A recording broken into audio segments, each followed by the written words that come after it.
All right, 12 o'clock.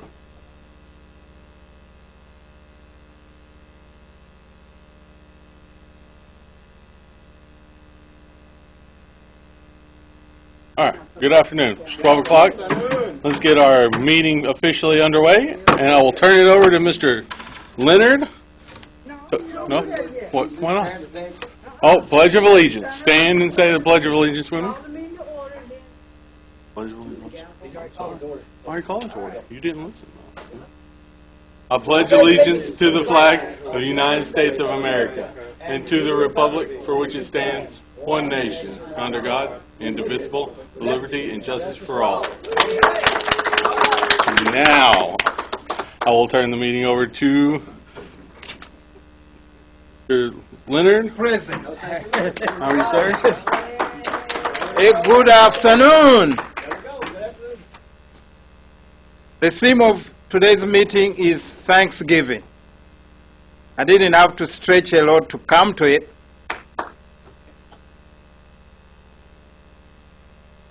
And Toastmaster Aaron took the word of the day. I would have presented to you gratitude to go with the Thanksgiving week. Two quotes here I want to put across to you. Feeling gratitude and not expressing it is like wrapping a present and not giving it. I'm quoting William Arthur Ward. Philip is not here. He knows these writers. The second one, silent gratitude isn't very much to anyone. Quoting Gertrude Stein. And the last one is, reflect upon your present blessings, of which every man has plenty, not on your past misfortunes, of which all men have some. Here I'm quoting Charles Dickens. This is going to be a meeting of gratitude and thanksgiving. Grateful we have lined up our presenters today. Grammarian is Toastmaster Aaron Padu Evans. Toastmaster Minute will be given by Philip Borden, who should be coming in shortly. He's maybe cover the Toastmaster Minute. I've covered a bit. We have two speakers. Our president, Toastmaster Scott Gunn, and the second speaker will be Toastmaster Brandy Roberts. And table topics will be covered by Toastmaster Patricia Minor. So we start off with the grammarian of the day. Please welcome Toastmaster Aaron Padu Evans. Welcome. Good afternoon, everybody. And since the theme of the day was Thanksgiving, I thought I would take it easy on y'all. The word of the day is thankful. The word of the day is thankful. It's an old English word. It means consciously aware of a benefit or giving thanks. And this time of the year, I would like to say that I'm very thankful for my family. I'm very thankful for my friends. I'm very thankful for my God. Although I fail Him regularly every day, He gives me His grace. And I'm very thankful for that. I'm thankful for this year of meeting my friends here at Toastmasters. And I'm very thankful that you guys are going to have a good Thanksgiving. Mr. Toastmaster. Thank you, Toastmaster Aaron. Wonderful. That covered our Toastmaster Minute. I'm thankful, too, for you folks being part of my family here at work. We'll go down to the speeches. And the first speaker is Toastmaster Scott Gunn. He's going to be giving his speech from the Competent Communications Manual. Speech is 5 to 7 minutes, entitled Electoral College. Toastmaster Scott presenting Electoral College. Thank you, sir. Good afternoon. Let's talk about the elephant in the room, the Republican Donald Trump, and how he got elected. Donald Trump was elected president-elect in this past election, as we all know. It's 2016, and how did he get there? Well, little simple fact, numbers. Electoral College, the 538 people that we voted in are the people who voted in for him. So, today I want to talk about this Electoral College. We're going to go over some opinions, and I'm going to let you form your own opinion at the end of the speech, whether you like it or not. 538 people represent the United States. We vote for them. We put them in office. So does your vote count? Absolutely, because you voted for them. Now, how does the president get voted? We vote, right? We all go cast our ballots. And in this past election, Hillary Clinton wound up with 2 million more votes than Donald Trump. Stunning, isn't it? But she's not our president. Donald Trump is. Why is that? Our people that we put in office represent us. Every state has a certain amount based on population. Arkansas, we have 6. Why do we have 6? We have 2,960,000 people in Arkansas, so we only get 6. If you talk to, get his name, I don't want to do him injustice here, Mr. Stephen Henderson. He is with the Detroit Free Press. He says that the Electoral College is a bad thing. It has racist roots. It comes from a time from 1800 when slaves, cows, oxen all had the same vote. There were 3/5 of a person of a vote. So if you take the population and you only count 3/5 of a person, you come up with a very odd number, right? So he says in his article on freepress.com that because slaves were only counted for 3/5 of a person, you can't justify your basis on your electoral college. That was the last time that the Constitution put the electoral college votes into place. They haven't been addressed since 1964. They haven't been addressed since all of the freeness that we have had. Doesn't count. So he does not believe the electoral college is correct. I can't say that I blame him. He is correct. But if you keep researching, you'll come across another one, Richard Poisner. Now on Slate.com, he posts an article. The article is in defense of the Electoral College. 5 reasons to keep it. 5 reasons? We only have 5 reasons? What are those 5 reasons that Mr. Ponsary says? Certainty of outcome. There's 538 votes. You'll always have an outcome. It's impossible to have a tie. According to him, is your president. We voted for the people who vote for us. It is our president, like it or not. He also says that we have swing states, such as Pennsylvania, who are proportionately represented. Now, if you look at Pennsylvania, they have 20 electoral colleges votes. 20. That's a whole lot, right? I would say so. Their population is just over 7 million people. So it is not correctly proportionate to what we have. He also says that the big states cannot control everything. Let's look at California. 55 votes. So if you want to put into the population, 55, California should dominate exactly what the outcome should be, right? You would think so. 55 votes. Guess who they voted for? Hillary Clinton.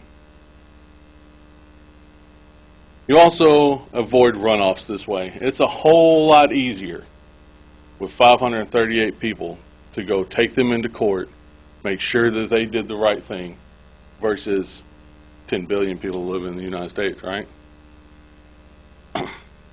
So I'm confused. I still don't like that. So I'll do some more research. I come across a paper that was written out of the University of Nevada. It's on the web at papersssrn.com. Fair representation and the linear Shafi. Now, they come up with this wonderful context of it. And they say, when delegations to an assembly or council represents different size constituencies, they are often allocated voting weights which increase population numbers. The EU Council, the Electoral College. How do they come up with this? It's the Penrose square root rule. Has anyone heard of this? I haven't heard of this until I researched this. So it's the main benchmark for fair representation of the bottom tier voters and the top tier decision-making body.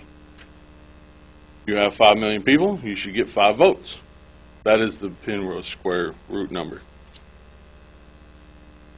Still, I'm not happy with that. I gotta know more. So I come across Electoral College Successful Uniquely American by Brent Peterson. Now this guy says that in every election, 52 elections that we've had, is worked in every one of them except for one. One election is failed to work. And that was in 1876 when Rutherford Hayes defeated Samuel Tilden. You all even remember these presidents? Well, Adrian's the only one that was old enough to remember them, I assure you. In only 2 other cases has a candidate that's got the most popular vote, but less than the majority, lost in the Electoral College. Which 2 are those? Everyone in this room should know the main one. Bush and Al Gore. Bush and Al Gore in 2000, right? And then this one, the one we just came through. So we have lived through 2 of these where the Electoral College failed us.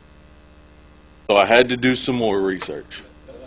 Right? I mean, I'm torn. I've got 2 that say it's okay. I've got 2 that says it's bad. So I come across the one that I love the most. Constantino Flores. The Electoral College is failure of democracy. Now we have our 5th and final opinion. In this opinion, she states that the college fails the very basis of democracy. Why is that? She shows an article titled, "The Electoral College is a Failure. For proof, consider the 2 states mentioned above, Pennsylvania," I think it was Florida. Pennsylvania's 20 electoral votes contribute to approximately 3.71 of all total votes in the EC. Further, split that percentage between the amount of voters in the election by summoning Donald Trump's 2,912,941 votes and Hillary Clinton's 2,844,705 votes in Pennsylvania. Okay? So we're taking all the votes. We find that each person's vote in Pennsylvania contributes to approximately 6.4436% of the electoral votes. So if you live in Pennsylvania, your voice counts a whole lot more than if you live in Arkansas. So now, we know what it is. We know what they do. Now it's time to make a decision. Is it the right way to go for our elections? Or is it the wrong way to go for our elections? For me, it's very simple. I don't like my one single vote not to count.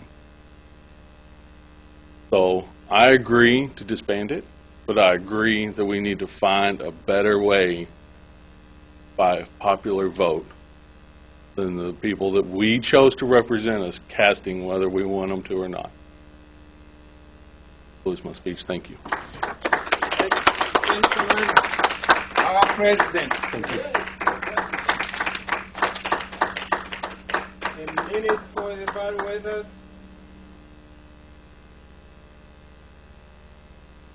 Jennifer.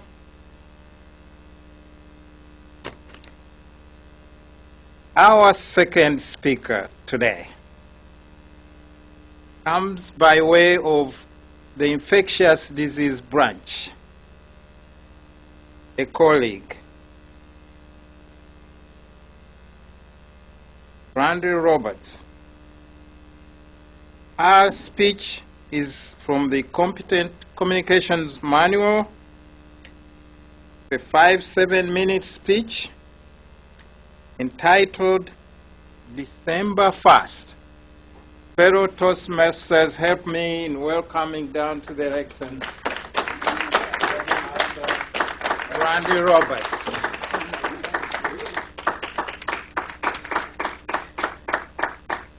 Thank you, Dr. Mikasa.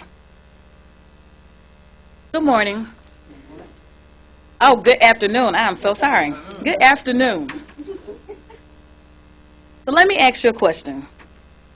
And I'm very thankful to be presenting to you today. So let me ask you a question. Does anybody know the significance of December 1st? World AIDS Day. Awesome. So let me start my speech off with a short story.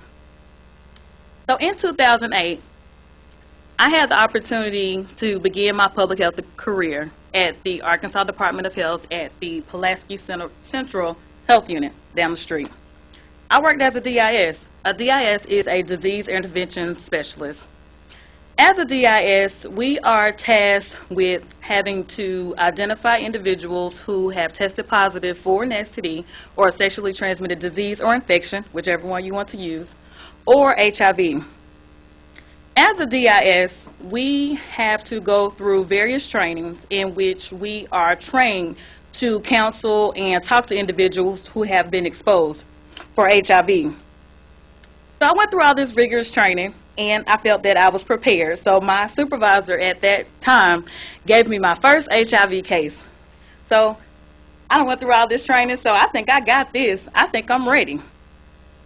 So I prepared my case notes because we get field records. That's the information that we get telling us about those potential individuals who have became positive. So I had my casework, and I had the information on there, and I called up the individual, and I let him know, such and such, I need you to come to the health department as I have some information that I need to talk to you about, because we cannot talk over the phone with the information that we're talking about. So I look over my case again. I notice that he's a black male, he's in his early 20s, and I see where he has came into the health department before previously. So he came into the health department. I'm nervous. I thought I wasn't nervous before, but I was nervous when he got there, because at that moment, I was going to have to tell that individual that he was HIV positive. So he sat there, he looked at me, I looked at him. I think I started shaking more than he was. But then I thought back in my head, I thought about the training, how I needed to present this information to him. So as we begin our conversation, I give him his information. I let him know that he's HIV positive. He looked at me, I looked at him, and we just sat there for a minute. So I gave him a moment to get his composure. And the next question that he asked me just floored me. How did I get this? I don't know anything about this. What do I do next? So for the title of my speech is December 1st. That is World AIDS Day, for those who got that correct. I'm going to talk about what is World AIDS Day, why is it important, and what should you do on World AIDS Day. So World AIDS Day is the opportunity for people to unite to fight against HIV, to show support for those living with HIV, and commemorate those who have died from AIDS-related illnesses. World AIDS Day was first organized in 1988 by the World Health Organization after the first case was identified in 1984 and is celebrated annually on December 1st. World AIDS Day is one of the first global health days by the World Health Organization due to the impact HIV/AIDS pandemic has made on the globally. So you ask, why is this important? Why am I sitting up here talking about this? Why is December 1st the name of my speech today? Statistics, just a few statistics, because I don't want to bore you, but I'm going to give you the most important ones. Since the first HIV case was first reported in 1984, we have over 78 million individuals currently that has been infected with HIV. 35 million of those have died from AIDS-related illnesses. I'm sorry. Have died from AIDS-related illnesses, and the remaining are currently living with the virus, and that's mostly due to early detection and the advancements of medications. In Arkansas, just to give you a few statistics on Arkansas, since we began our reporting in the 1980s, we have a little fewer than 6,000 individuals currently living with HIV/AIDS in Arkansas. Today, because of the advancements in HIV treatment, laws to protect individuals that have HIV, and the better understanding of this condition, it is not a death sentence as it once was before. Despite this, millions of individuals are diagnosed with HIV each year, and they do not know the facts. Just think about the young man that I talked about in my story. He did not know how he obtained HIV, how to protect themselves, and also to get rid of the stigma and discrimination that's often associated with HIV and AIDS. So why is it important? World AIDS Day is important because it reminds the public and the government that HIV has not gone away, and we still need to do our part in raising awareness, fight prejudice, and improve education. So what can we all do in support of AIDS on World AIDS Day? What can we do?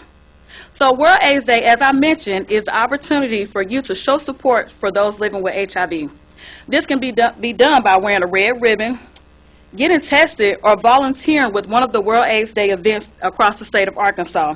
If you would like more information about the different events that we are hosting here in Arkansas, we do have an infectious disease branch and a wonderful HIV prevention program in which I can give you information to show you all the different awareness days that we're doing across the state.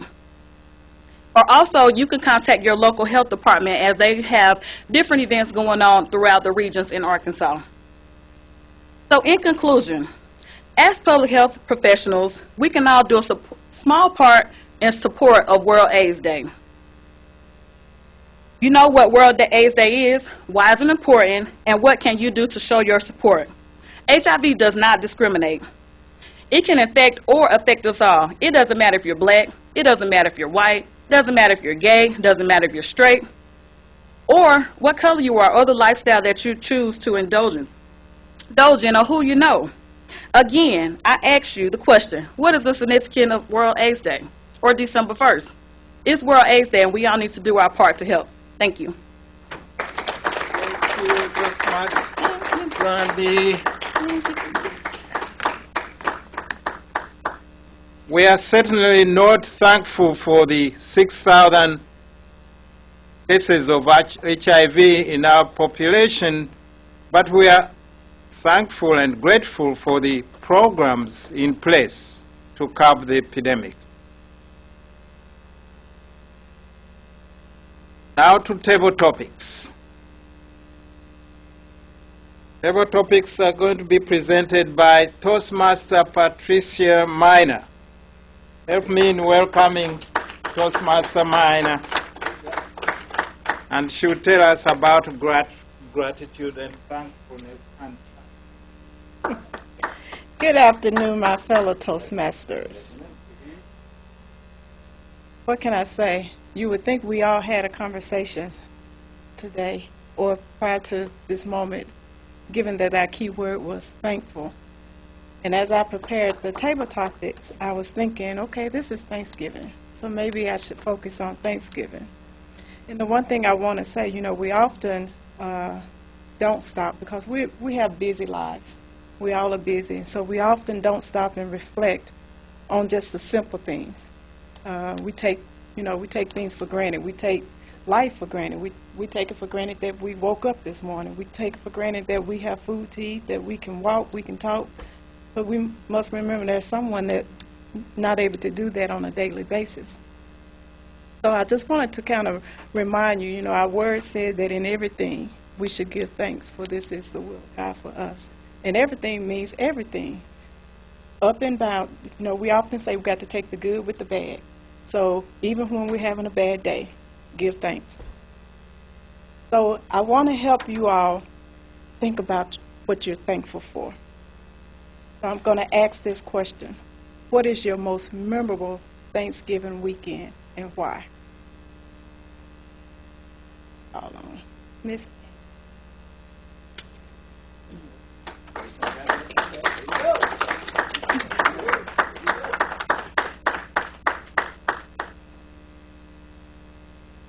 Toastmaster.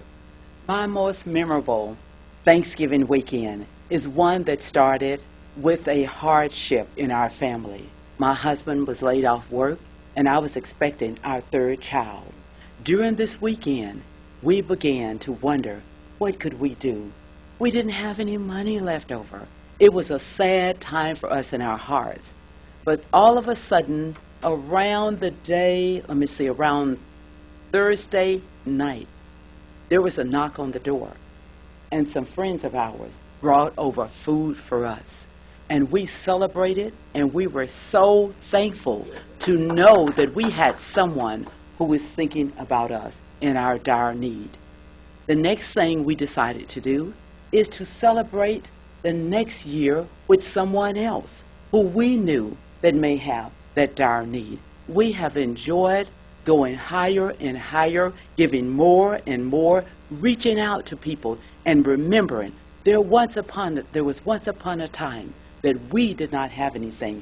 We want to be sure that we look for somebody else. It gives us joy when we do that. And I tell you, we, the Mitchell family, are thankful, thankful, thankful. Not only on Thanksgiving, but even before and after. Mrs. Topic Master.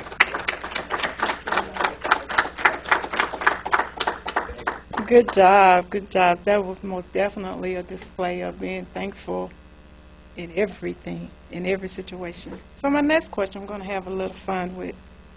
If you had the option,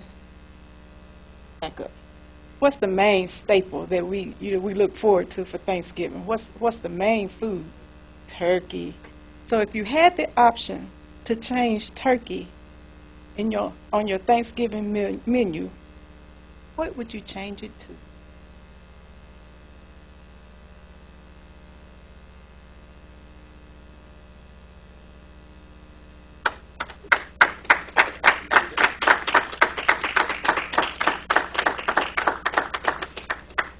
And I know she's not an official member, but she shows up all the time, so we're going to treat her like one.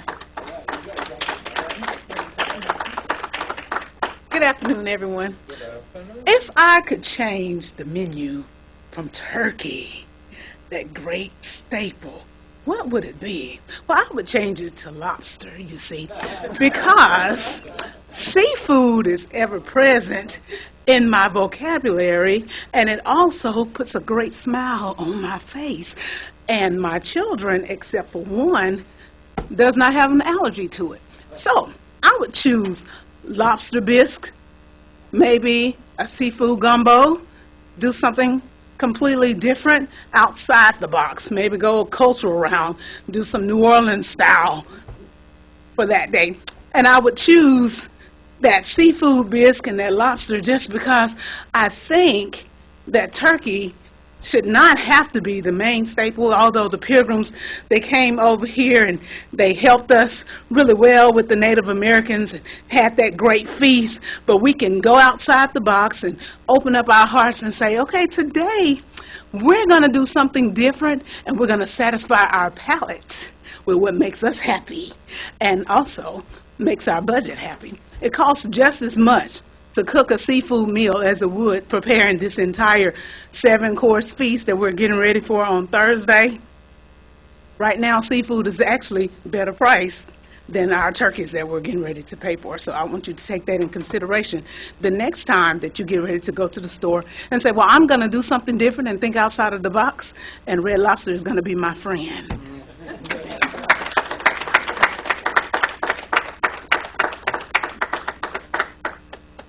And for time's sake, we're going to conclude this section. Turn you back over to our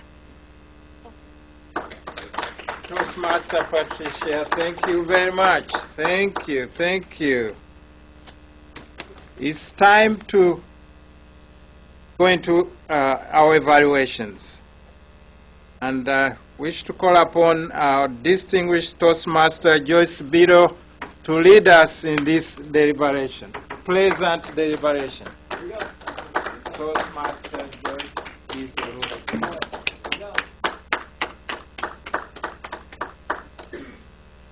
Thank you, Toastmaster Makasa. We will now go into our evaluation portion of our meeting.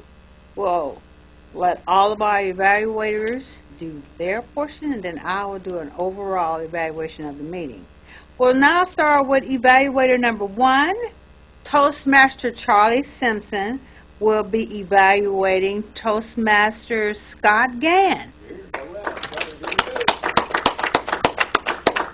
You're losing papers as you walk down the aisle. I'll pick it up on my way back. Scott, I am so thankful for your interpretation of the Electoral College. I failed civics, so I had no clue on how all of that worked. Your objective was to research your topic and to provide previous information in an organized manner using good word usage, body language, and vocal variety. You did a great job getting the audience involved by asking the questions, which was an excellent way to at least get their attention on your topic. The information was great. It helped me understand this past presidential election. Vocal variety was great. Definitely research the topic as well. The only thing that I would look at changing was the speaker's purpose. No, I'm sorry, the organization of it. I'm not an oral learner, I'm more of a visual, and I think some graphs would have better helped me understand the numbers. Once I understood one set of numbers, you had already moved on to the other set, and it took me a while to kind of catch up to that other set. And I noticed that I was trying to process mentally exactly what you were trying to express. And so I don't know if it's just me being slow or if the graph would have helped me better understand that, but I think that that would have been great for me. Also, it talked about using what could the speaker have done differently to improve the speech, and I noticed that there were certain words that probably could have been a little bit stronger. I put a little note, if you look in Project 4 under the vivid words and be specific, there's a section that even I have to do better at, and that is being able to use stronger words to express my points. And one example that I use is one of the phrases that you mentioned is this past election surprised me. A better word usage would have been the results of this last past election had me grimacing in pain as I witnessed who our new president-elect would be. And so that was just a few helpful hints. Topic master. Not topic master. Great job, great job. Charlie has a strong handshake. I like that in a man. Moving on. Our second evaluator will be Toastmaster Antoinette Mitchell evaluating Toastmaster Brandy Roberts.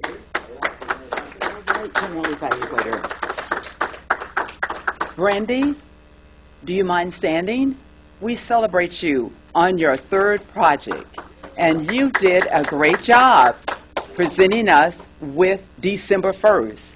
I am really impressed by you starting your speech with December 1st. We had really no idea what that was going to be. You did a tremendous job in starting us out with asking a question. So then that started to get our interest. Like, what is she going to talk about? Then from there you led into your career when you became an employee, DIS. So from there you began, it was a trail then. You started dropping a little crumbs for us, and then we said, okay, we can pick up on this. And then when you talked about the client that you were talking to, and you were very transparent when you said, I was more nervous than he was. And we're saying, okay, we could actually see you shaking more than he was shaking. Then you described for us your conversation.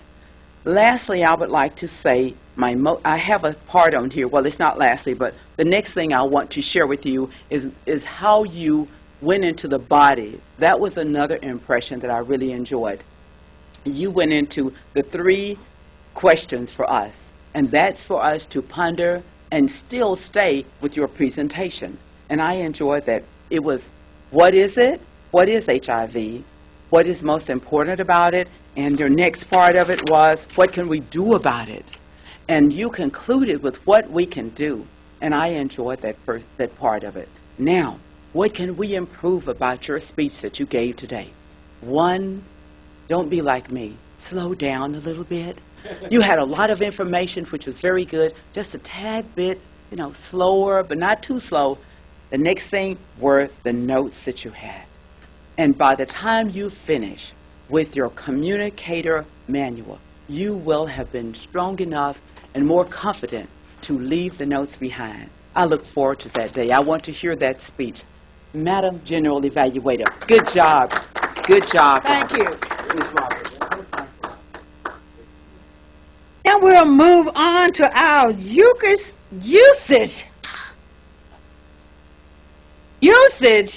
of today's word.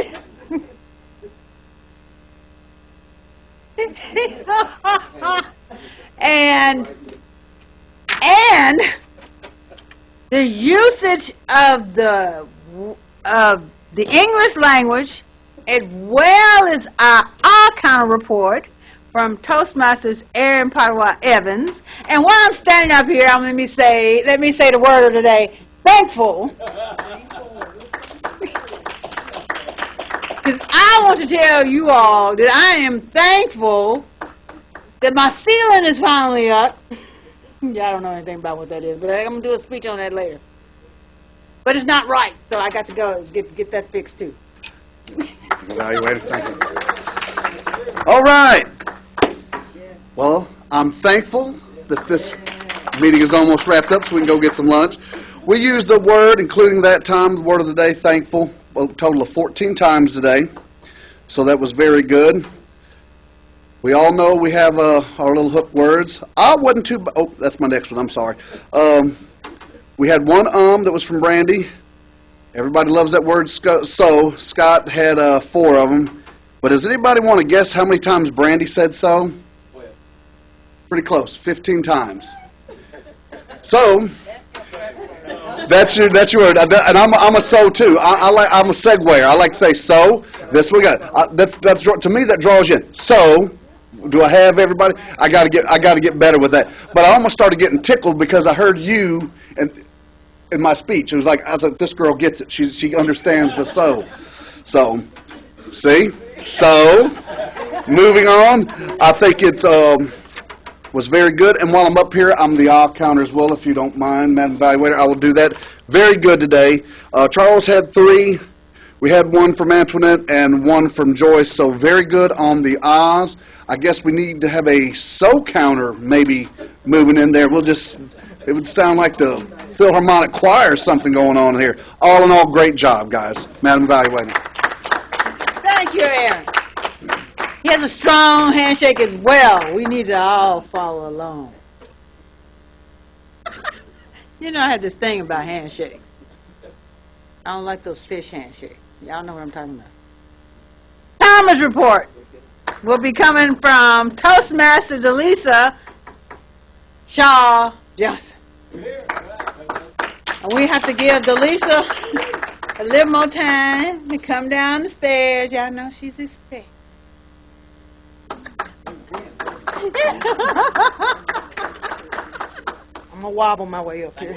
Y'all should have some wobble music going. Did my best. I promise you I did. For speaker number 1, I enjoyed your speech.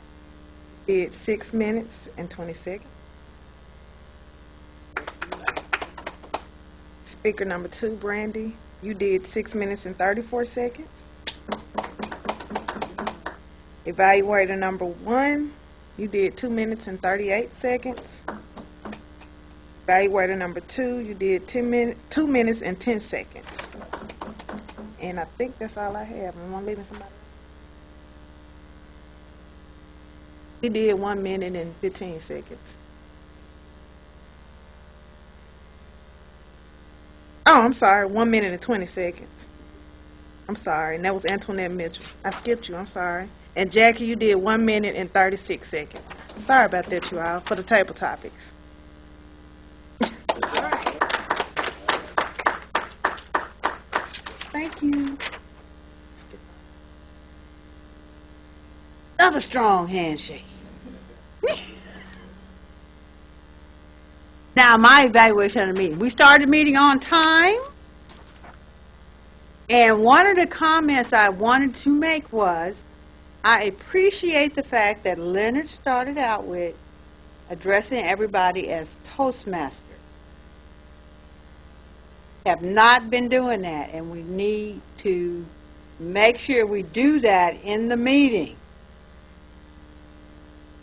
You are the Toastmaster, and you introduce everybody. Make sure you introduce them as Toastmaster Minor or Toastmaster Duncan, Toastmaster, because you all have been introducing people as just their first name or whatever. Proper way to do it is Toastmaster whoever. I mean to tell y'all that, but I wanted, since I'm the general evaluator, I'm doing it today.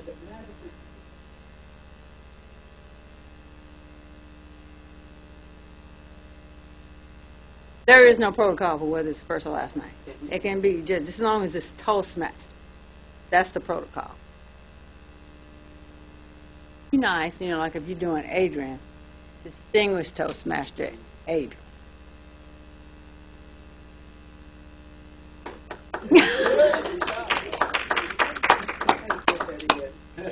I mean, because if you go to the district meeting, they're going to introduce everybody as Toastmaster whoever. All right. That's one of the things I've been meaning to bring up because I've noticed that. And I'm glad you told Brandy about slowing down because you were,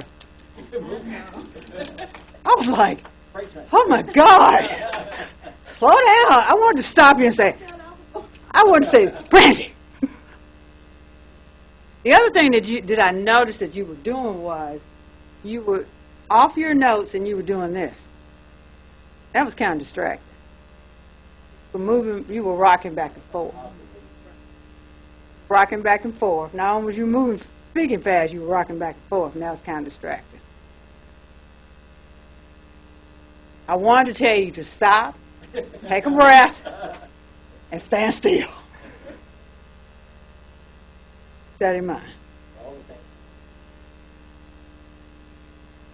But as you go through your competent communicator, you'll get better, and you'll get used to things.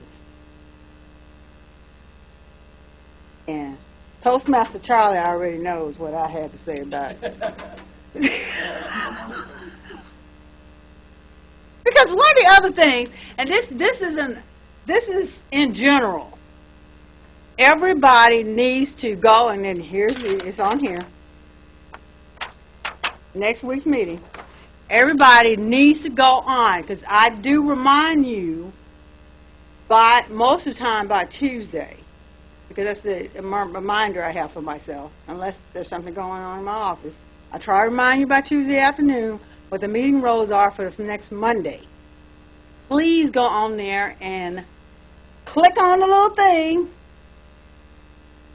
for your role, because I have a staff meeting on Monday morning, and it's hard for me to lead that staff meeting and then try to contact all of you all to see if you're going to be here. So if you don't do it, I don't know what's going on.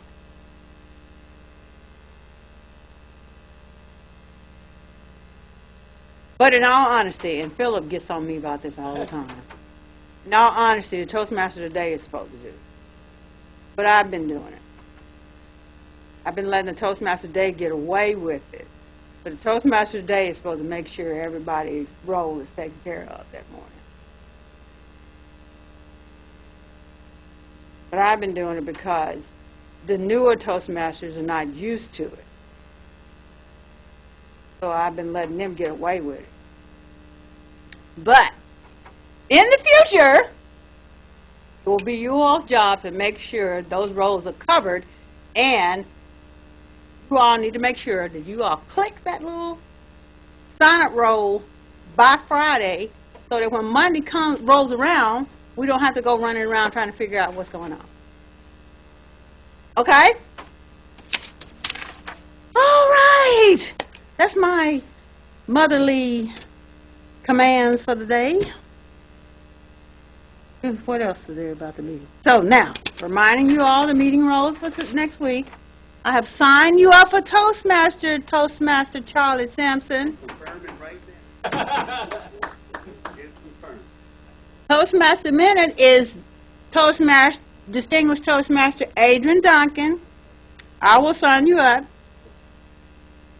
Speakers are Toastmaster Scott Gann, Toastmaster Aaron Padua Evans, Toastmaster Carol Jackson. Is there any reason any of three of you all will not be speaking next week?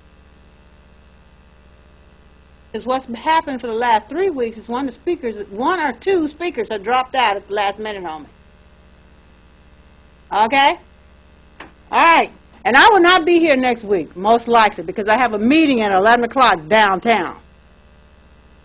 Therefore, the president and the Toastmaster will be in charge of the meeting. So don't depend on me. Okay? All right. Ooh, I didn't put the general evaluator in there.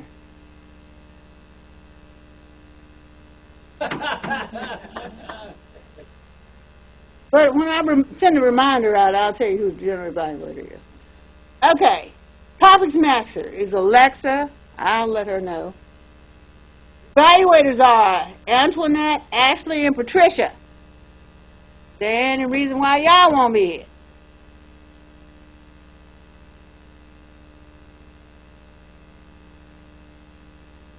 Okay. Grammarian is Delisa. Will you be here, honey? Our counter is Philip, and the time is Brandy. Brandy. All right. If anybody cannot make their role, let Charlie or Scott know by Friday. Y'all got me? All right, let me turn it back over to our presiding officer, Toastmaster Scott Gann.